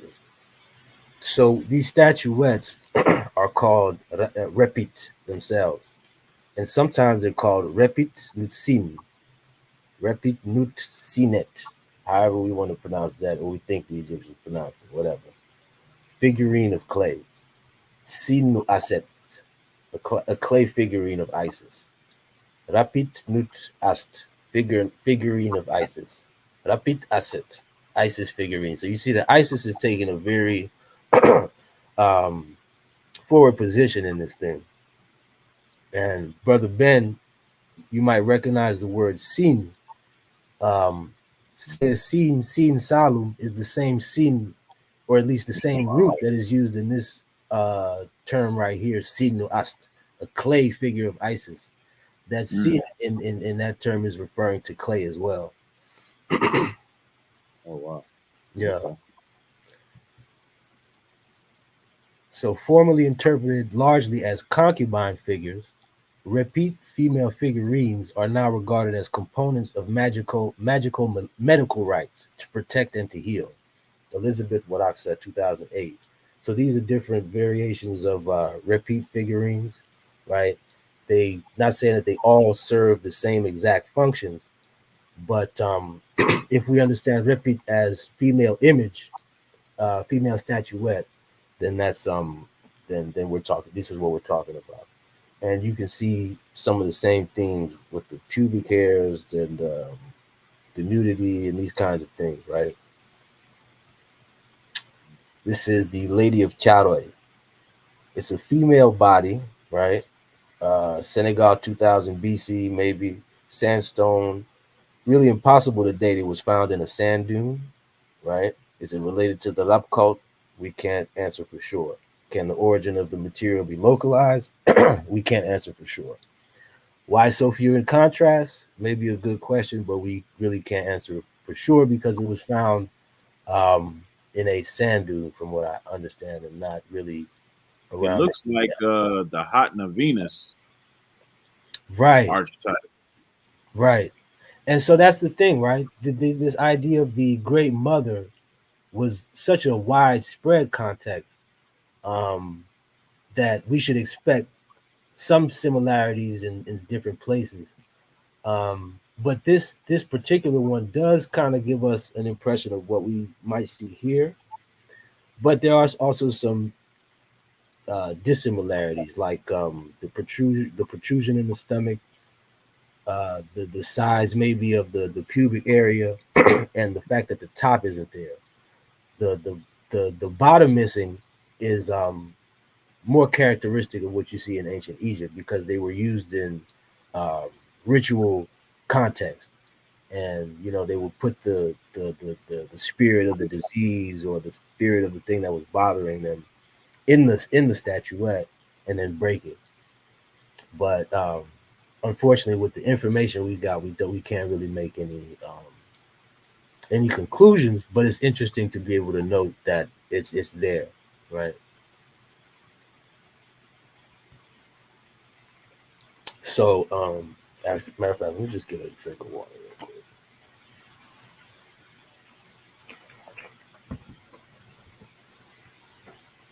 quick. So, there are no large amounts of statuettes or figurines in Wolof culture which are available to be compared with the above figurines. And I say aside from some myths and historical descriptions. But the known examples do recall the Nkwaba dolls of the Ashanti and related groups. The ancient Egyptian prayers through repeat for the safe deliverance of newborns allows this alignment, especially in relation to the design of Egyptian Ankh mirrors, right? So you can see the similarities between the Ashanti dolls and the Ankh mirrors there, right? Mm-hmm. The context of healing takes precedence under the name Dup, which refers to the series of well organized rites and ceremonies within which Rab are engaged for the purpose of healing. Among these groups, disease is believed to principally be caused by Rab who have been neglected, their shrines violated, and or with whom a covenant has been broken. As Rab preceded human beings on earth and lived longer than us, we, their unassuming guests, wreck their homes. We forget the covenants made through persons in our ancestry and violate taboos we may often ignore the existence of. Difficultly explained accidents, disease, discomfort, and misfortune are tools that the Rab may utilize for a callback to order with the person's best interest at heart. And I have called back to order um, in quotation marks because it's the same idea of coming back to literally mut or in Wolof or mat uh, in ancient Egyptian. Right? Right. Yeah, that concept is definitely present throughout West Africa. Um, Right. you know, as I think the most powerful thing in that statement was taboos we might not know exist, or Mm-hmm. covenants that were made by someone in our family no longer, on this plane of existence, and the new generation has converted to a monotheistic religion. So those things aren't talked about anymore. But whatever entity that pact was made with did not forget. Right. And So, it's interesting, because go ahead, go ahead. I didn't mean to cut you off. but I was just going to say it's so important, the tools of our culture, because when a baby is born, there's this period of observation, and then there's you know divination done to reveal some of these things. Mm-hmm. Yeah.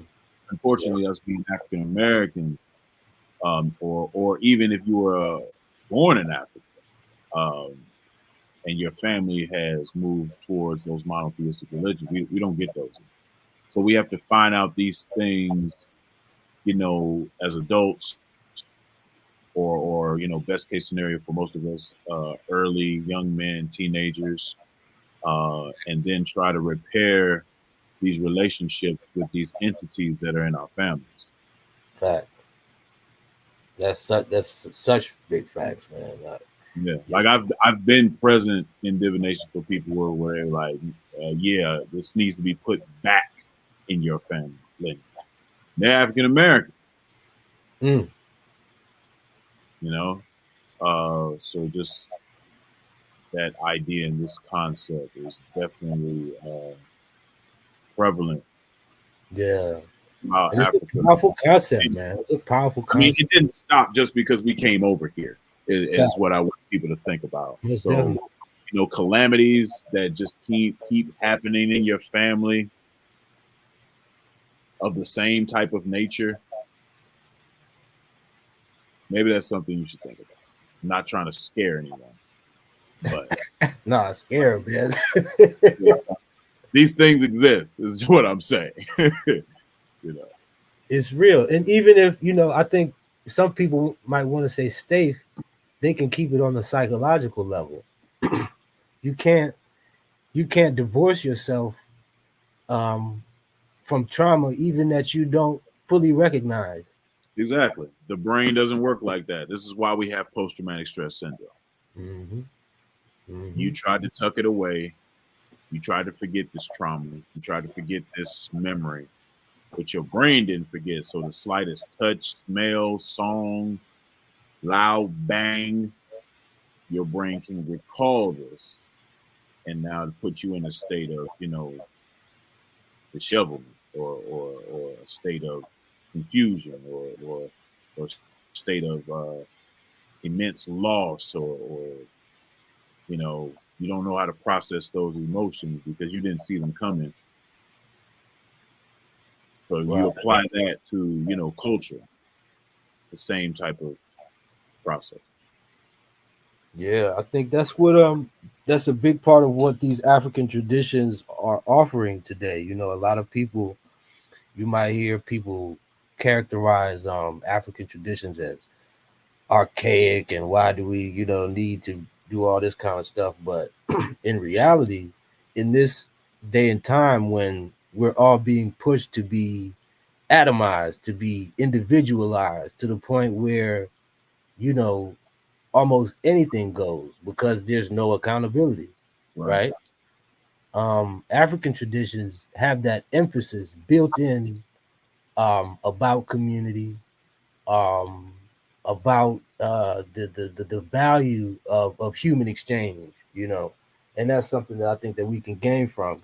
It doesn't mean that we have to recreate, you know, goddamn 5,000 BC or anything like that. And they use that archaic term as like a loaded term of you know, some type of disrespect, or it's supposed to be something that we've turned into an insult, where it just Right. means very old.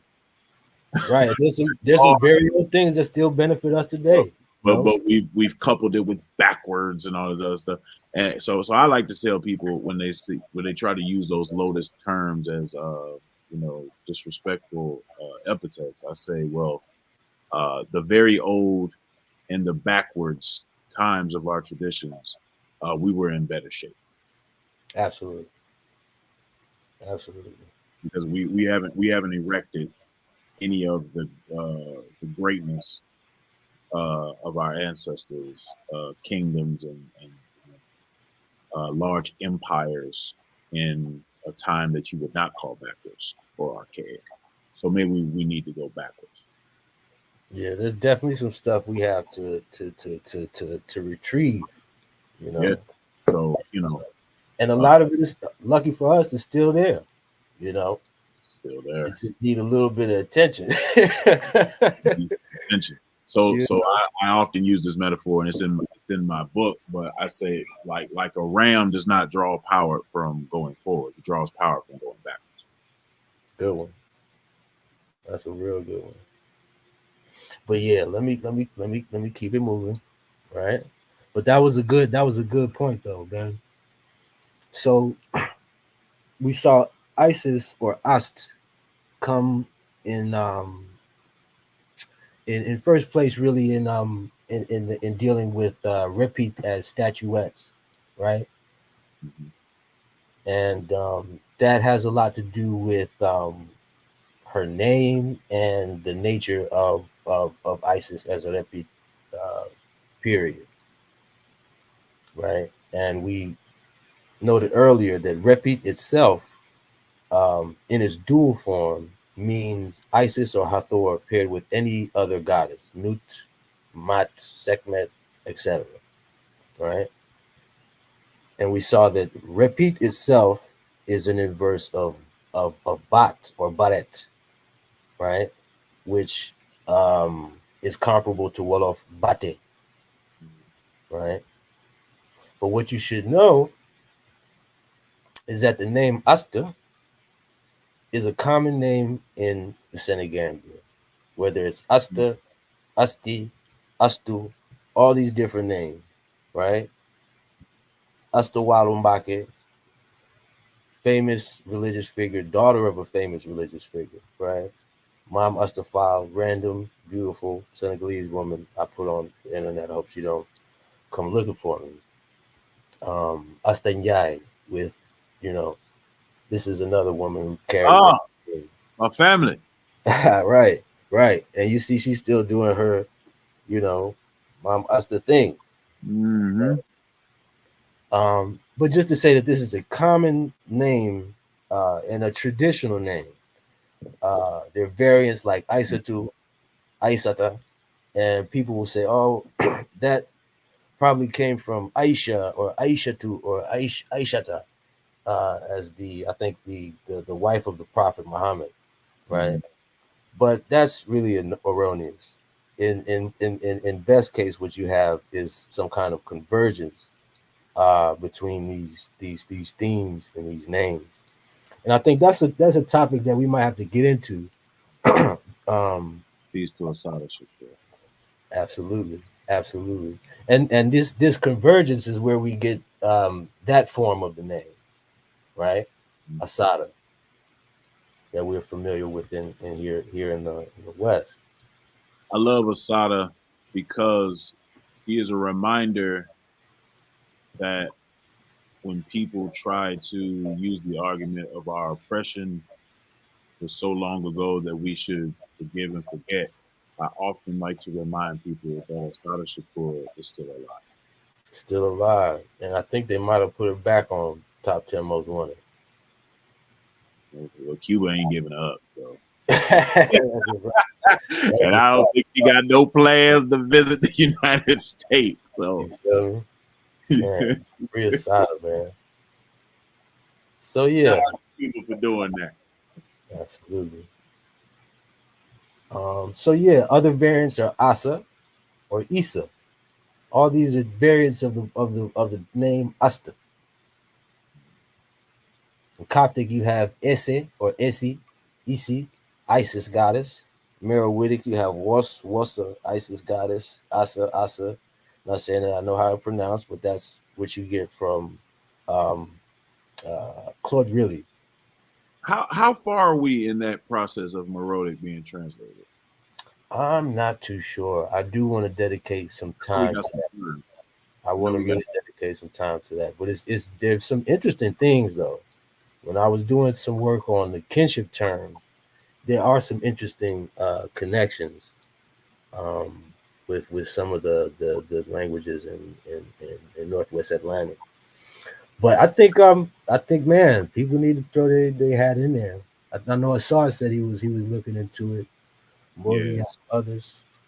So it'll be interesting to see what they come with, what they come up with.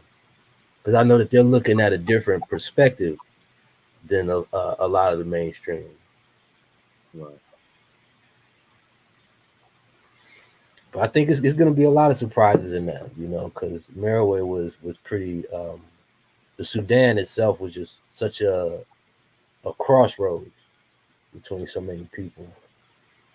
But yeah, you got Greek, Isis goddess, and you have that name still being used today. This journalist here in France, or I can't remember, Canada, Issa Young, right? Mm. When you hear the name Issa Rae, that name is simply a variant of Asta, Isis, Aset, Issa. And it's interesting to see the roles that these people take on. Not saying it's causation, but it's very interesting to see these kinds of correlations. So at the root, you have these terms like as, us, is. These are WOP here stands for words of power. It's like saying shoo, go. But in any kind of ritual setting, you might hear somebody say us, is. You might hear the bifal say iske. You know, that is there is coming from that root, right? You have as lift, lighten, bail out, asa, price for a seat, asta, a reserved seat, place. Um, you can say, place me with you, right? You say astumagyo. Like someone might have an attitude like and say, I'd never be caught dead doing XYZ, astumagyo, right? Unlike Mhm. you. Unlike you. You know what I'm saying? But it's really literally saying place me or replace me, change place with between me and you, essentially. And it's the word asta, right? Even asatum, is another way of saying in place of, instead of, this or that, All right. So I think this is the last part right here. So I said raising Heru in the Delta Marshes, right? This is an important motif in, we'll say, Egyptian mythology, right? From Herodotus, we get when Sutek came seeking through the world for his son Osiris, Wajet, being one of the 8 earliest gods and dwelling in Buto, where this oracle of hers is, received Heru in charge from Isis and had him for safety in this island, right? So obviously this was very important even when the Greeks were there. Um, we have one record where Isis is given the role of the speaker, of the narrator, right? And she says, "Now there came to me a woman known in the town, a lady of distinction, reputed in her district, right? She came to me bearing life, power. All their hearts were full of confidence in her capacity, saying, 'Do not be afraid, child Horus. Be not dismayed, mother of the god. The child is safe from the evil intentions of his brother. The bush is hidden, and death will not enter it. The magic of Atum, the father of the gods who is in heaven, is what made my life. Seth will not enter this district, right? And you can find this in Borget's um, book on Egyptian spells, page 68. So you have almost an identical text here in the Wolof context, the Wolof Libel context. So I say Wajet and Isis in the Senegambia. A lady in the right moments of pregnancy went to fetch dry wood with some other women. At the moment when they attempted to get some rest in the shade at the bottom of the tamarind tree, the lady started to feel the first pains of childbirth. The women that were with the lady left her by herself to get her mother. The spirit, the Rab which lived in the tamarind tree at the feet of which she was seated, helped her give birth and then took them with her inside the tree. This spirit, which was a woman, baptized the child and gave him her patronym and kept them with her for 3 months. At the end of this time, she let them go and introduced herself as the spirit affiliated with the village of the lady. Then, in the presence of all the other spirits that inhabited the tamarind, she offered the child an amulet, ndom, right, which I argue was cognate to ancient Egyptian demut, right, which is also an amulet that's related to either Mut or the parts of Osiris, which would give long life to his descendants and persuaded the woman to come live along with her people by the tamarind trees. The children of the spirit accompanied the woman and her children to the village, and all came to live under the tamarind trees as convened. The child, once he had become an adult, became the chief of the whole village, and his descendants are known for the longevity of their lives, which they had acquired through the amulet. This is what gave the name to the new village and was thereby founded. So, fam, right here, what's obviously happening is that the motif of ISIS in the Delta Marshes is being mobilized here to um, kind of authenticate the history of this village in particular right here. But this theme is used several times over in Wolof mythology and in other parts of Africa actually. But it's interesting to see these correlations as they are. I don't think that people really get how widespread um, these notions are and how closely you can match some of the details, right? Mm. Mm. I think we should probably cut part one right here. I still got some more, unless y'all still want to go, but I think we could cut it right here. And How many slides you got? right. When you're doing your saw impersonation. Right. It's a lot. Yeah, It's we a lot. we can cut it right here, man. Yeah. Like for 2 hours. Appreciate y'all rocking with us, man. Yeah, As definitely appreciate y'all rocking with us. We've been definitely going for a little while. this is an important, you know, scholastic conversation. We're calling things about history that a lot of people may not be aware of. So it's definitely um, it's definitely necessary. Like I said, when you go on Google, you're not gonna find that much about the rap tradition. I think there's one author. It's a Yeah, woman, Rachel Mueller. Rachel Rachel Muir. Mueller is an author that people can look up, and That, you can get some information about the rap cult. that is it. You ain't gonna Unfortunately, find. but it shows you the state of things also. Yeah, that's it, man. Like you don't find nothing else. I want to show some quick pictures real quick. This is the tomb that I was telling you about. Um, Tomb de Griot. That's live. I And definitely want to visit some of those landmarks next time I go back. I'm going the wrong way. And this is me at the actual tree that I was telling you about. Yeah, I see the skulls right there at the bottom. You disclose. Yeah. So this is 2016. So huge baobab tree that they buried in there. So, you got to show and prove because we have a community of people that think we are liars like them. Right. And you got to show and prove because my brother, Sorry Motep, always says demonstration beats conversation. So Yes, indeed. I guess that was my fact finding mission in Senegal. No, And it's crazy. I kind of remember that. That was a great mission, man. That was a It great came mission. about because there is a rapper from Senegal called Booba, Uh-huh. and Booba has a video Yeah. where in this like environment of all these animals and giraffes Mhm. and my wife and I were watching the video in Senegal, and we was like, "Where's that?" Right. Right. Like, we want to go there. So we found out where it was. It's about 3 hours outside of Dakar.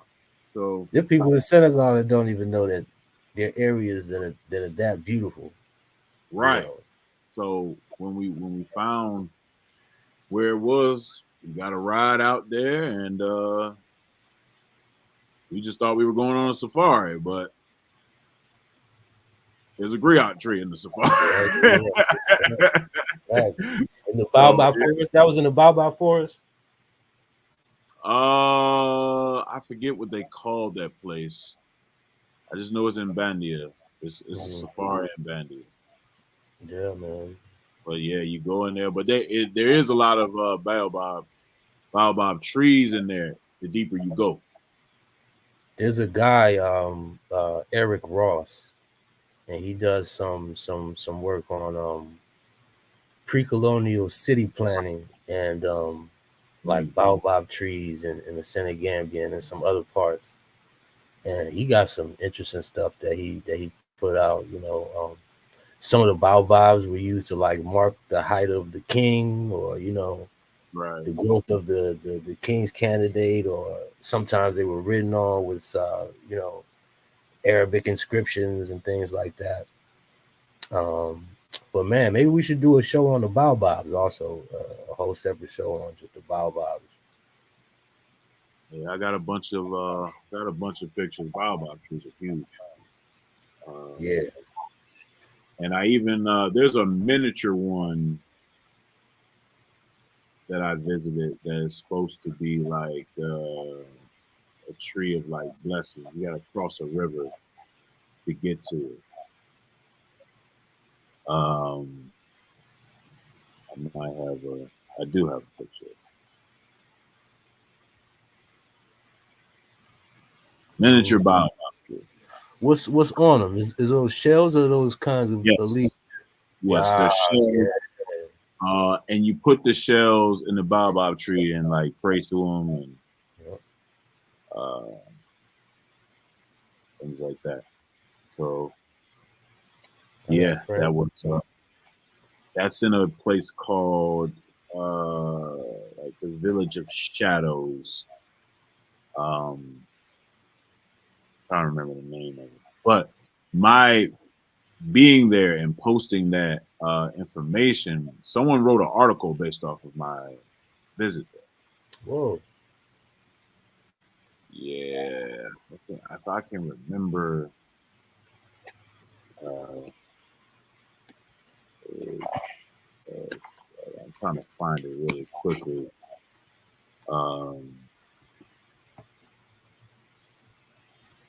And they really they cited me though. That's dope. That's dope. So Get recognition. I appreciate them. Appreciate them. You know how it is nowadays. People just go to the They just steal your stuff. So I appreciate. Right. I appreciate whoever this person was who gave me my credit. he cited my video in the actual article that she wrote. I'm trying to remember the name of it so I can show you real quick. Because I discovered it just by I remember what it's called. It's called The Point of Sangomar. Mm-hmm. Yep.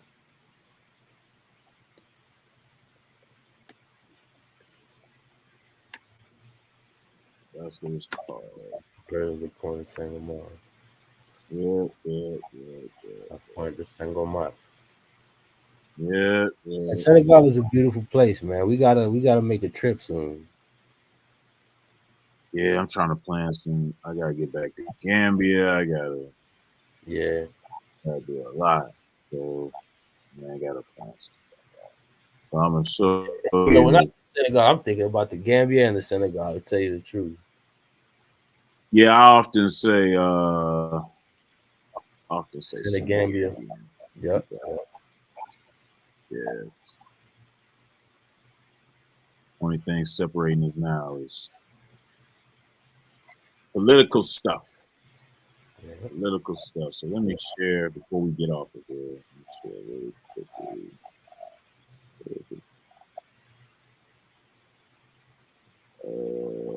Okay, that's not the right. Hold on.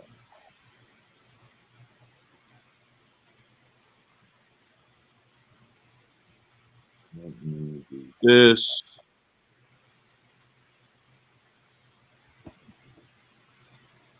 Get contact. So, wow, this is crazy. Society. So you see, people been writing about like stuff in relation, like Panther, like they mention this type of stuff. So, hold on, let me show you this.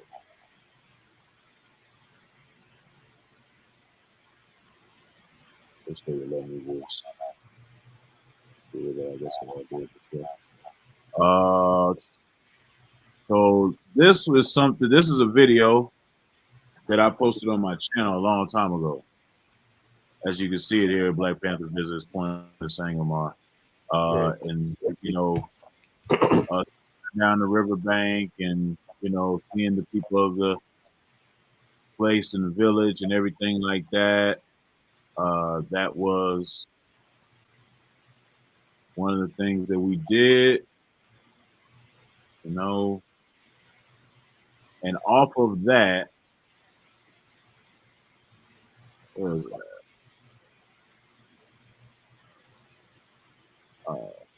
Is it? There it is. Off of that came this. So this white woman,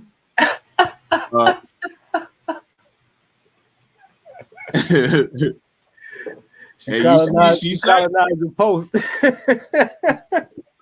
She cited me. I'll give her that. So hey. That's what's up. That's what's up. She makes this entire article. Wow. I had no idea this existed years after, until I actually did a Google search for it, and then I found it. So she mentions the Sir, the Jola, mm-hmm. and she actually puts my video. That goes to show you how far your work can go, even if you don't think it like it. Yeah. It's gonna go somewhere. Yeah. So that is what happened. So yeah, you just never know, man. You just never know. We're gonna get out of here, y'all. Appreciate y'all rocking with us, man. Appreciate y'all supporting. Quick announcement, I am in the publishing phase of my book, African Spirituality for the African Diaspora. So that should be out soon. Other than that, man, spirits are flying, pseudos are crying. We'll catch y'all next time, man. Peace. Peace, everybody.